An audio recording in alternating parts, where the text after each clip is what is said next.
Detangle, where we untangle the complexities of life one conversation at a time. I'm your host, Dr. Kinjal Goel, a psychologist and a writer. Our guest today is Mr. Charles Byrne, the Director General of the English Speaking Union. He has taken an unusual path.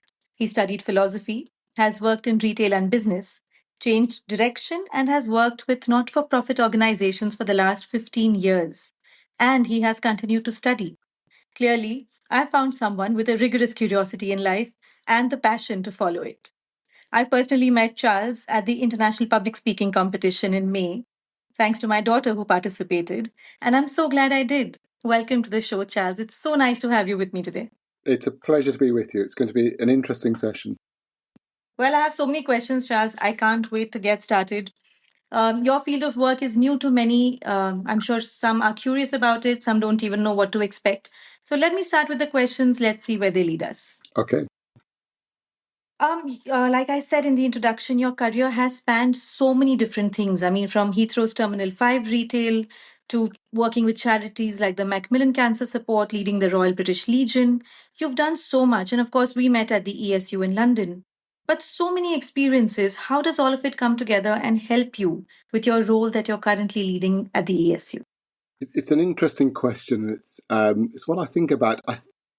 Whether it's just good luck or whether it's the way things work. It seems as if everything that I've done can be useful here, the role that I'm in at the moment. So whether it's the business aspects of running a shop, running a small business, that's really, really important. Or whether it's some of the experience I had when working for really big organisations such as the Airport Authority or Macmillan, where it's all about formal processes, standards.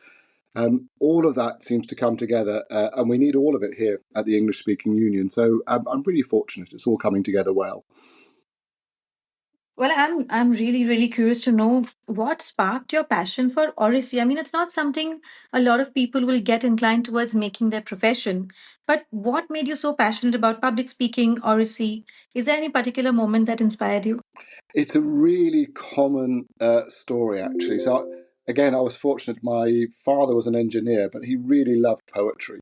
And my mother was a travel writer. And so we grew up with reading and writing and books just as part of the sort of everyday adventure of life when we would travel. And whenever we went somewhere, Mum would go and interview people. And it's incredibly embarrassing for the children. But we saw that engaging and speaking to people was part of life.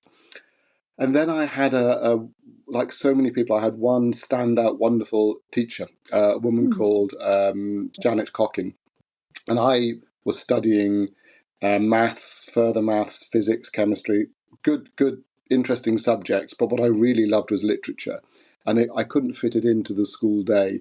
So I said to her, would you teach me if I can study in my free time? Would you come and teach me? She laughed. She said, look, if you're prepared to study, then I'll teach you. And it was just a pleasure. So I was very lucky. Isn't it all it takes sometimes? That one teacher who recognizes your spark and just, kind of lets it ignite further. We hear it all the time in the ESU. It takes one teacher who encourages that interest, then off, and your whole life is sort of changed by that. Yeah, teaching is so important. It is. And it's quite sad nowadays, when you see children. Earlier, maybe in my generation, when we were younger, a lot of people said, what do you want to be when you grow up? And a lot of people said, I want to be a teacher. Now, very few people actually honestly say, I want to pursue teaching. And I really hope we can change that. I hope so. It's possibly one of the most important jobs in society. You're right. Absolutely. Well, you studied philosophy and literature as an undergraduate. You completed an MBA. You studied strategic leadership at the said business school in Oxford. You even took part in the global strategy program with the Royal College of Defence Studies. Do all these academic interests influence how you think about communication, leadership, even international relationships?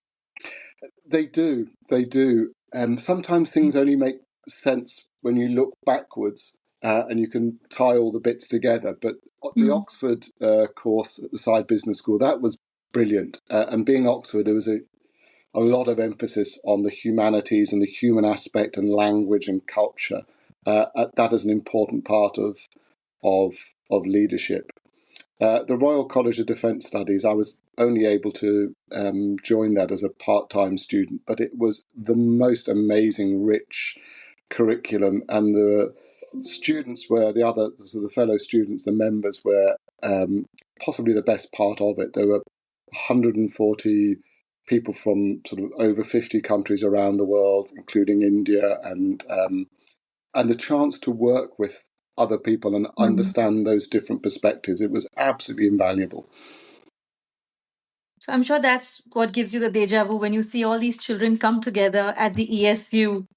It really And does. It's the same thing. You when you study with somebody and you share food and you eat and drink together, you create friendships, and that almost is the most valuable thing. absolutely. I totally hear you, because you start off as strangers and you Mm. realize that we're all so similar. I mean, despite all the differences, as long as we can listen and as long as we can talk to each other, it Yep. all just melts away. Wow. I'm very curious about something I read when I was Mm. looking up the recent Oracy Commission. It proposes that speaking and listening should be included in formal education. So tell me, if we were to speak to school authorities, what would a typical day look like if students practiced talking and listening as much as math and science, let's say? Yes, it's a really good question, and it's a worry for some people. So the Oracy Commission has come out to say that Oracy, speaking and listening, should Hmm. be considered as the sort of fourth R alongside reading, writing, and arithmetic. Um, and if we can introduce that, I would say, back into the school day, I think it would look much the same as it does today. And if you think about what we did in maths or what we did in science, if you introduce oracy as part of that, it's not something that you do extra. You weave it into those studies. So you would have people standing up and sharing their understanding of a maths problem, or explaining to their classmates how this experiment worked in physics or chemistry. So it Hmm. becomes part of the learning and the sharing. So the day wouldn't change much more, but we would weave it into the work that's already being done, if that makes sense. Absolutely. I think it's this fear of adding something to the current curriculum that keeps teachers or even policymakers, they stay a little away from change. But if change is so easy to integrate, I think it just becomes something that everyone can consider. Like, Yeah. you don't need to add hours, you just need to change what is happening. It's absolutely, my wife was a primary school teacher, and I know how busy they are. So if somebody says, can you do something extra? The answer is no. The day is too full already. But if you can weave this in so that so we are learning not just from a teacher standing and talking, but Right. from people learning from each other, Hmm. doesn't add any time. Also, I think it'll help as these students now become employable. I mean, most companies now, I mean, they want to appreciate and they want to hire people who have better communication skills over and above their education skills, of course. Um, if schools integrate this and kind of bring the students up to the level of oracy that the world now requires, it'll help everyone. But I don't think we're doing a good enough job yet. So the companies, they want agility over ability. They want better speaking skills, better communication skills. But the schools are still churning out students with high grades, with Mm. beautiful marks, and suddenly when they're trying to get a job, it doesn't fit in. So what's your take on this? It's a good question again. There are a couple of aspects to this, I think. Firstly, if we want to make a difference, one of the most powerful things we can do is give teachers the skills and the confidence to bring this in.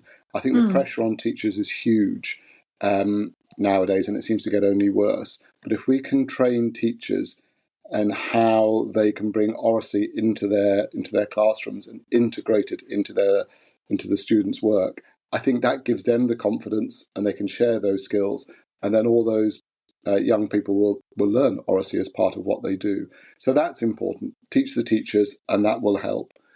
And then in terms of the value for employers and in the market, it is so important.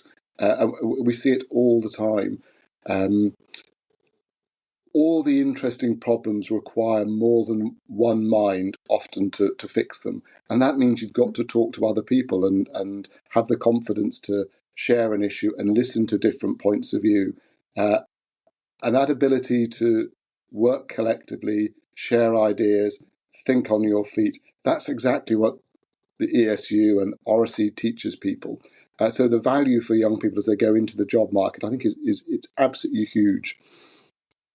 Well, true. I couldn't agree more. Now, that also brings me to a point which, as a psychologist, is very important to me. And I'm Mm, sure in Odyssey, it matters to you as well. We have so many Zoom meetings happening now, everything is online.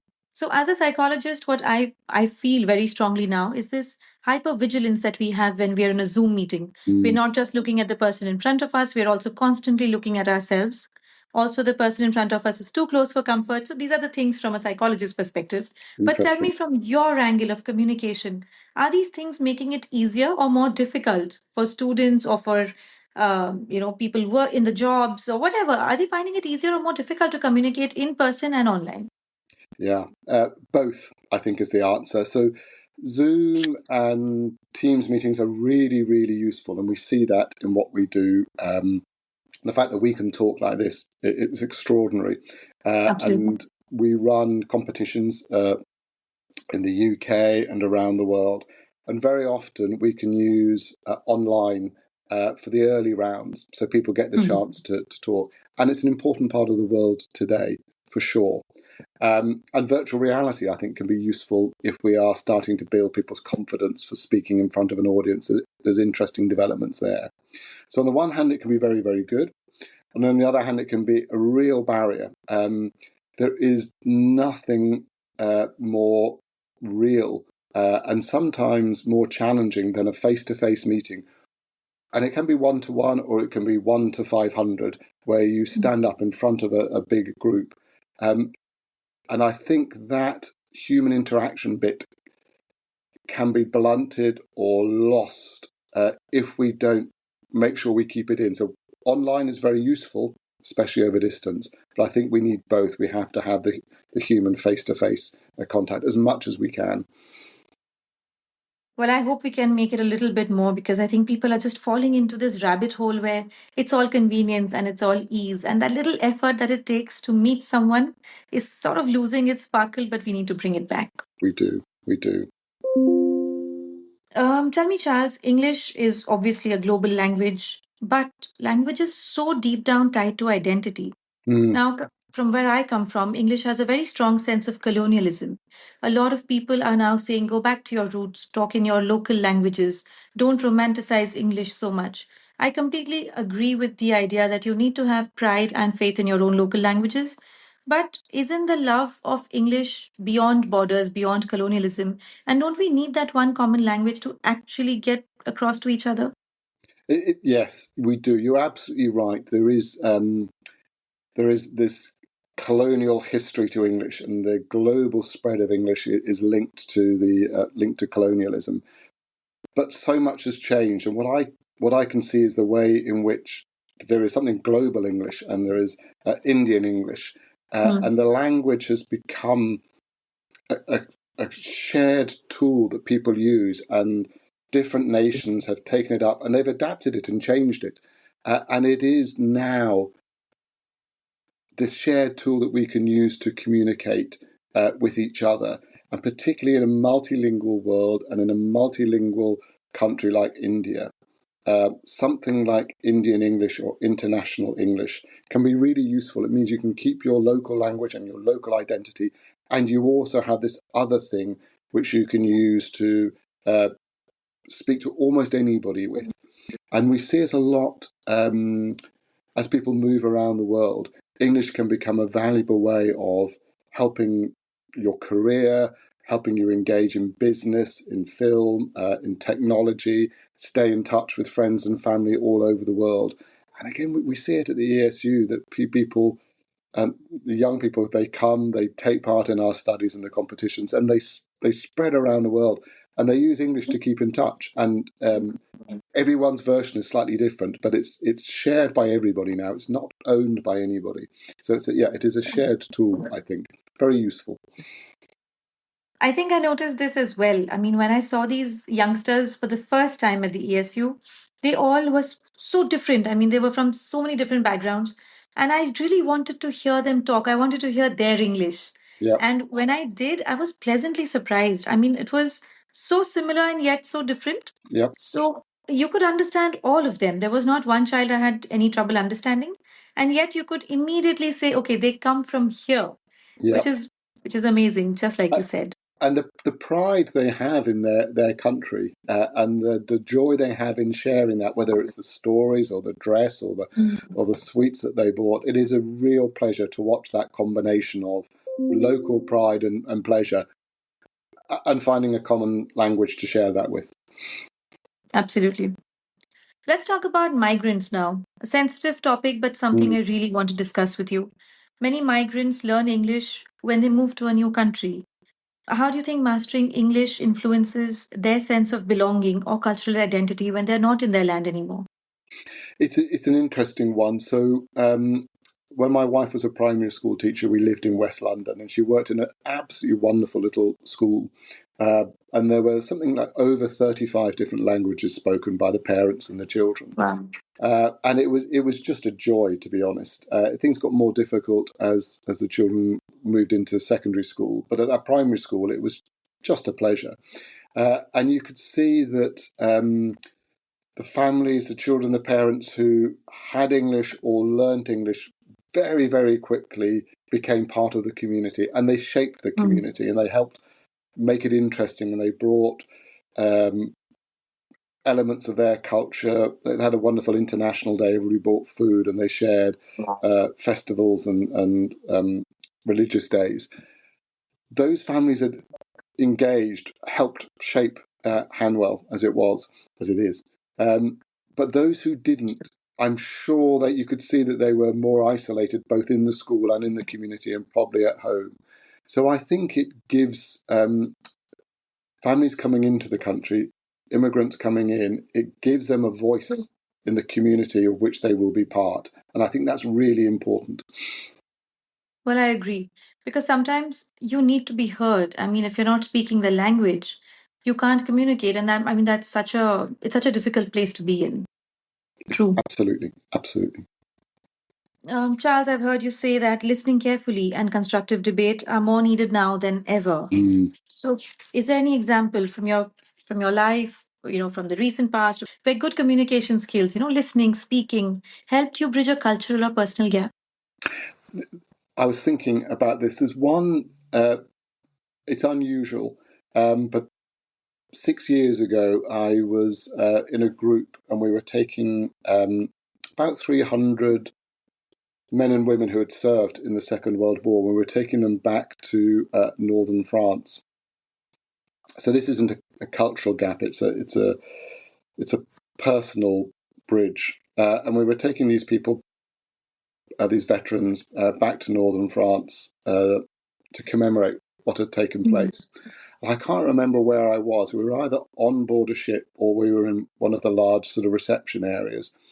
But there was one old man who was sitting on his own, uh, and he was dressed very normally. A lot of people had medals or uniforms, and he just sat very quietly on his own. So I went to sit with him and Mm. talk to him, and he spoke very quietly. You had to lean right in to hear what he was saying.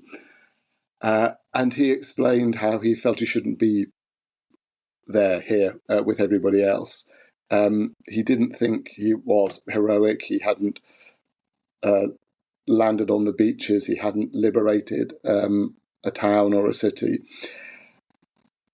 And I just had to listen very carefully for quite a while. And slowly he explained that he was a very young man. I think he must have been 17, maybe even younger. And he had been in the first group of British soldiers which arrived in what had been Nazi Germany. And he arrived at a concentration camp, Belsen, and he was driving a bulldozer. And as he explained his story, he explained how the smell was terrible. And he turned up and he saw the tens of thousands of people who had died, or the sort of 15 odd thousand who were still prisoners there. And he felt terrible that he could not do more for those who had died or been killed, or those who were still just about alive.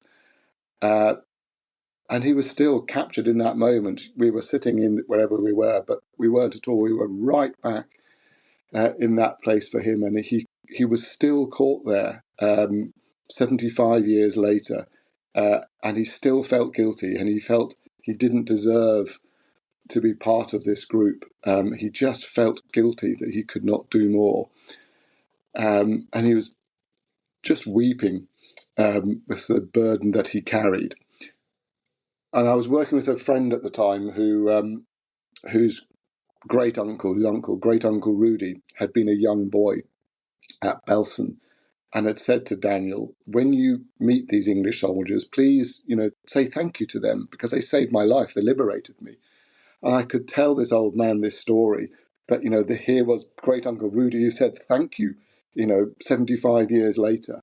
And it was just wonderful to be able to hear this poor man's story, but offer this little element back that maybe helped him in his, so that was an extraordinary bridge between people and between times, between a young boy from Belsen and an older man in France. Wow. I mean, you said you were right there when you were speaking with him, but sitting here in my office, I think I just traveled with you back in place, back in time. It was beautiful. Thank you for sharing this with us.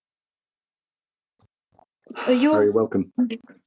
I completely agree when you say that, English is so powerful. It's a shared tool for building relationships between people, between nations.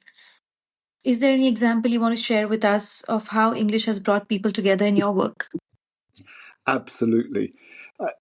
Probably the greatest joy is watching the finals, the competitions in these that we run. So we run a performing Shakespeare competition in the UK, a debating competition that's really, really old. And we also run the international public speaking competition. So we have about 100,000 young people all over the world take part in the IPSC, as we call it. And we hold the finals week in London. And so we have about 40 young people. They've gone through their regional, local, national competitions, as you know. And then they come to London for this week. And they start off when they arrive, they don't know anybody. And it's quite intimidating. And Dartmouth House, where we're based, is quite a grand old building. And at first, it seems formal and it's intimidating. And we deliberately set up the week so that we give them the opportunity to build friendships. And we also run workshops and we teach skills. And by the end of the week, it is just a joy to watch. Suddenly they've formed these friendships. They've been on training, practicing their Oracy skills, being conscious of how they use their bodies, how they use their voice. And at the very last, at the end of the week, there's only 6 left in the competition. But they've all become friends, and you see them in this big, grand sort of building, sitting on the floor, chatting, they're singing, they're making posters for each other, and they own the space. They feel at home in this great space. And the friendships that they've formed and the understanding and the cultural exchange that they've had over the week, honestly, it's heartwarming and uplifting. It almost makes you want to weep. It's like some TV film. It's so good. So the international public speaking competition is just the best thing. Well, I have a personal story from this as well. I mean, Sasha was there. You've seen her for those 6 days, and she made friends with everybody there. And she has traveled a lot even before this. But something changed when we came back from the IPSC, and she has very close friends everywhere now. Something happened in Lebanon, and she was reading the news, and she reacted very differently to it. She reached out to her friend from there, and she checked in on her, like, how are you doing? And she wanted to know how somebody there was feeling. And when she realized that life is not as easy for them right now because things are happening, not so nice things are happening, she felt it, that empathy, it meant the world to me, because I suddenly knew that here is a child who is growing up to be a world citizen who truly cares.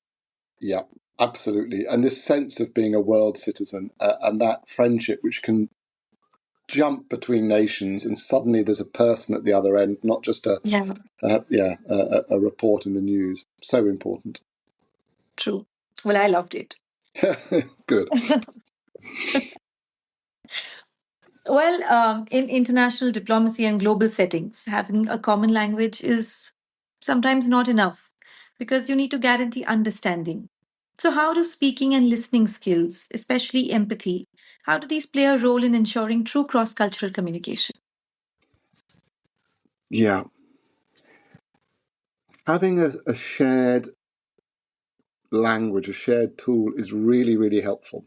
But it's not enough in itself. And we see it all the time. Even at home, even within families, here we all speak the same language, and it's really easy to misunderstand each other, or Mm. my children have very different perspectives from that which my wife and I do.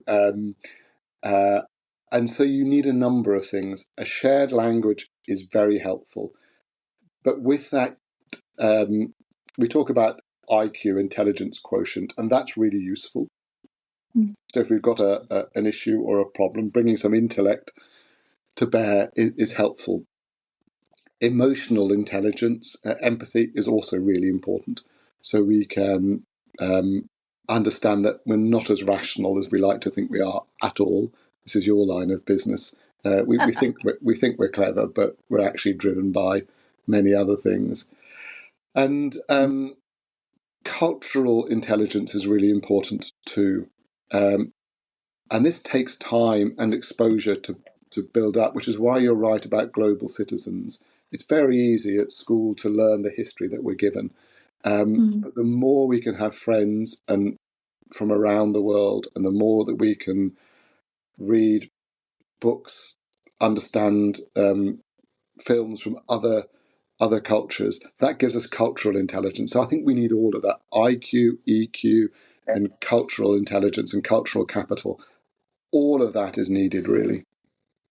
Well, that's a fantastic angle for me to consider as well, because giving it a word, you say name it to tame it. So now that you call it the cultural intelligence, it's just so much easier for us to sort of see that we lack or we have it, and wherever it is in abundance, that's where we need to tap in. So Yeah. lovely.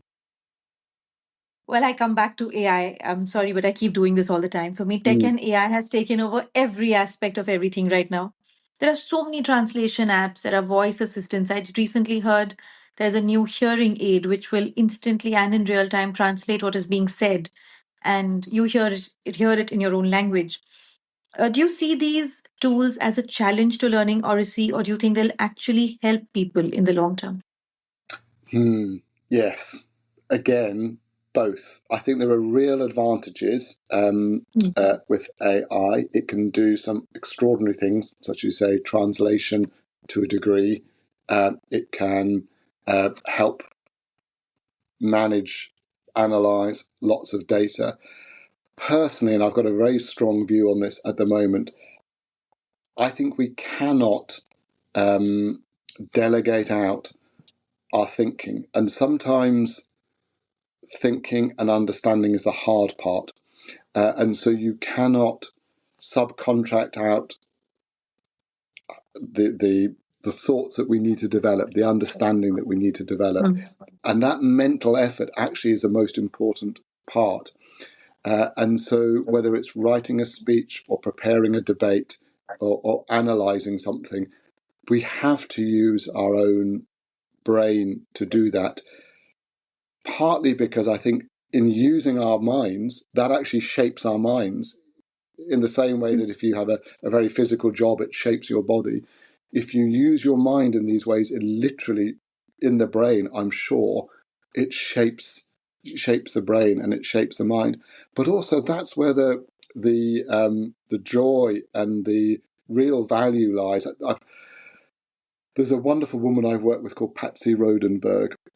She's the voice coach, has been the voice coach for the Royal Shakespeare Company and others. And she's got a book out, it's been out for a long time, I think, called Presence. And she talks about being present with someone or a group of people. And that's the interaction it's enjoyable, and it feeds the brain and it feeds yourself. I think AI could get in the way of that exchange. Mm. I came across something very interesting recently that as long as we were all engaged in physical labor, there were no gyms.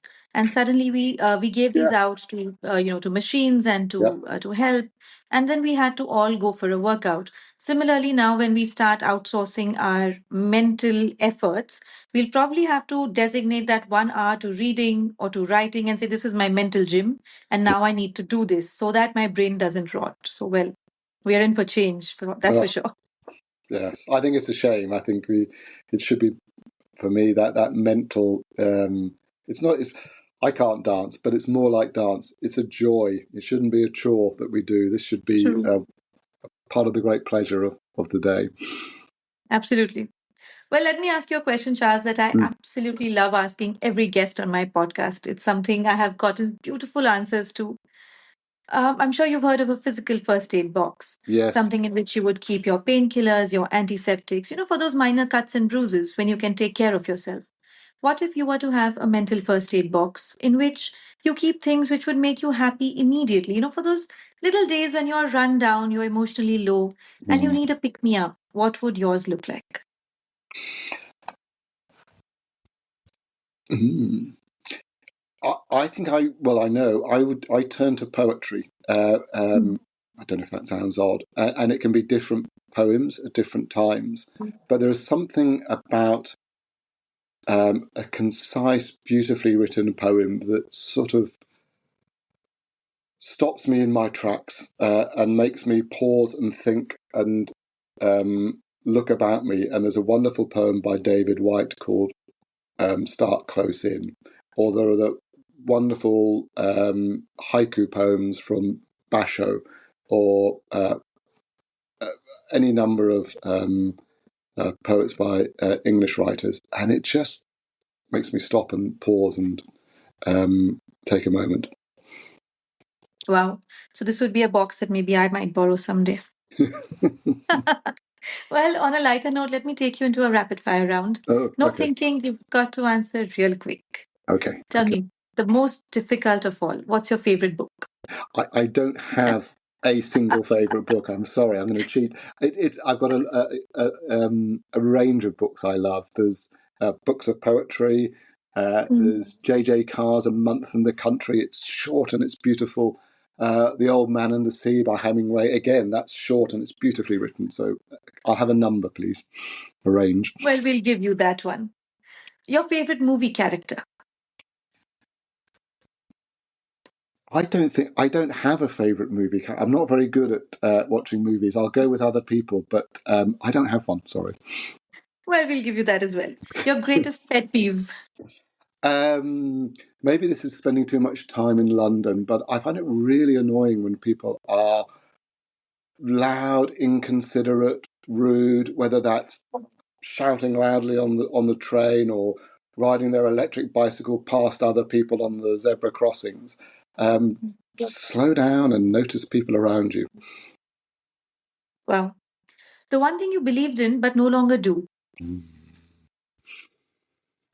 Um, I, I think I honestly used to think that there was some sort of um, natural justice and that good things happen to good people, and it is. I don't think it's true. Life will be hard for all of us at some times, and that matters because really, the good is the only good. The only good is the good that we make. So I wish it were different, but I think it's up to us to make the world good. Wow, that's really profound. I mean, it could be a poem by itself. Hmm. Your most prized possession? I have a 1972 VW camper van, which is old, it's unreliable, it's rusty, it needs work, but it's my joy. And we take it camping with, well, they're not children anymore, but the family. My wife just about tolerates it, but it's I think that adventure. adds to the joy, doesn't it? She will come, she will come. But it's time together, it's adventure, it's fun. Yeah. How lovely. Well, there's also something I do at the end of my podcast. I leave the floor open for you to ask me a question that you would like to Ask me as a psychologist. There you go. I think it's always good to see if we can bend the rules a bit. So I've possibly got two, if I'm allowed to. We'll see how Absolutely. we go. See how we go. Do you find that even in a place like this, which is very safe, you're warm, you're engaging, you make it easy. Do you sometimes find that the people you're talking to end up in places they weren't expecting, or discovering things about themselves that they weren't expecting to discover? Let me answer your way. Yes and no, both. I've I've had a lot of people ask for questions beforehand, so that helps in two ways. One, they know what to expect. Mm, Some people also write down what they're going to say, so it helps them purge the initial thought, and mm, then they are more in touch with what they were really thinking in the first place. mm, The conversations are easier. Sometimes I've had guests answer a question, go back, rethink it, and say, I want to answer this differently. And then they come back with a completely different yeah. answer. And both the answers are true to them. So I enjoy that the most. You know, when somebody has rethought something and come up with something which just means more to them in that moment. So that's beautiful, I think. Also, some people say that they don't want to hear the questions, and they want to do it impromptu. Those conversations also have a very different feel to them Mm, because you're thinking together. It's in real time. So sometimes I find myself changing my questions altogether. Those are more conversational. But yes, it happens. People discover places that they didn't expect. And it's nice. It's always a pleasure to explore it with them. So the psychologist in me is happy. The podcaster in me is happy. So it's a good space. that sounds good, and I think it's probably more interesting and rewarding for both sides, because then it's more of a conversation. Yes. That can lead me slightly into the second question, if I'm allowed to, which is that it sometimes seems as if we've got more than one mind going on. And we can be very, very busy thinking front of the brain, analysing, pushing, calculating. And it might be as I get older, it might be it's always there, almost as if there's another part of the mind or the brain that runs much more slowly. And it notices things. It asks questions less, but it notices more. And maybe, as I say, that's getting older and watching the seasons in England change and roll through the countryside. Is there any? Does that make sense? Is there any science behind that thought? Oh, yes. I mean, for me, this is a very visual question. I know right now you're sitting in a beautiful place like Worcestershire, and you've Mm, got, these rolling hills and meadows around you. And you do spend most of the week in London where you have pace, you have a requirement to finish something, mm, everything is quick. So, this is exactly how our brain is. There are two ways in which we live. One is the London of your life, and one is the Worcestershire of your life. But you need both. One is the analytical, questioning, rapid mind. This okay. is the one that gets promoted, that you get paid for, that you create with. The other is the mind which bears witness. It's the quieter mind, it's the mind which sees. Now, you can't have either one taking over completely. You can't Mm, have a mind which is only bearing witness but not doing anything at all. You can't have a mind which is constantly doing without observing, seeing, seeking, or, absorbing. So you need both. I'm sure you wouldn't survive or thrive if you were to choose only one of your two homes. You would want to be in both places in equal measure. So it's the quiet mind which heals us. As a psychologist, I know that wellness, it comes from the quietude, but you also need a sense of purpose, and that comes from your busy mind. So keep both. I mean, feed both, hone both, and I think that's how your balance is struck. that's wonderful. Thank you. There's a good exchange. That's a lovely gift to for me to have. Thank you. That's really good. And this was one of the most amazing conversations for me. Like you asked, has anybody explored areas which were unsuspecting? Well, I think this was one for me. When I started off exploring the ESU with my daughter, Oracy is not a word we used very easily. It's not a common word that we No. use. We know skills that are oratory skills. We know good orators, but as a noun, oracy is not something which we come across. And I said, this is real. This is as concrete as it gets. And Mm. I'm so glad we could talk about it. We could explore it, we could analyze it in spaces which I never thought were possible. So thank you for your time, and thank you for sharing all these thoughts with me. It's been a real pleasure. It's been rewarding and interesting. I've really enjoyed it. Kinjal, thank you very much. It's been my pleasure, Charles, and I'm also going to be adding a video at the end of this podcast. I'll be adding it as a link in the bio also on YouTube. So our listeners can click that and see the IPSC finals video of 2025. I hope we can do that because it's a wonderful, very short little video. Thank you. Well, it's my pleasure. Thank you, Charles. Great pleasure. Thank you.